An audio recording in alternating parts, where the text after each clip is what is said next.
For this technique, a double row repair is performed using the Genesys crossft suture anchor and the poplok knotless suture anchor.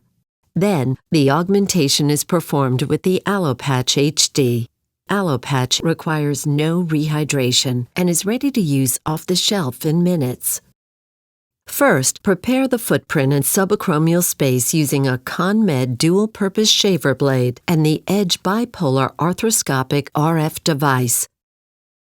Then, measure the tear size from anterior to posterior and medial to lateral. Then, cut the allopatch to size and round the edges. To begin the repair, the Genesys crossft punch is inserted, followed by a Genesys crossft anchor.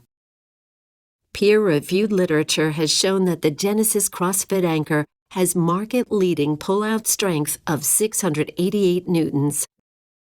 Next, a second anchor is inserted. The Spectrum Auto-Pass suture passer is used to pass 2 sets of mattress stitches from each anchor. Auto-Pass reliably passes suture in thick tissue and gives the surgeon the option of capturing the suture in the trap door or releasing the suture in the joint. Then, 1 set of mattress stitches from each anchor is tied using a sliding knot.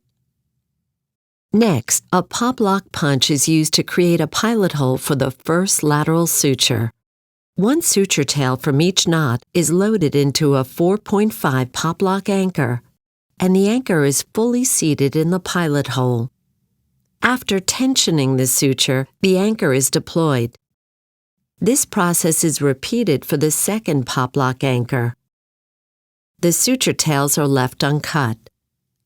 Next, a Spectrum 2 with Super Shuttle is used to place 1 anterior and 1 posterior stitch in the rotator cuff.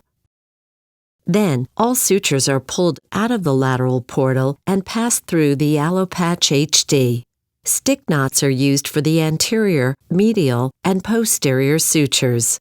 The graft is then introduced through an 8mm cannula and placed onto the rotator cuff. The sutures are tied and cut, and the augmentation is complete. Performing massive rotator cuff repair with the allopatch HD can potentially increase your success rate from 40% without augmentation to over 85%.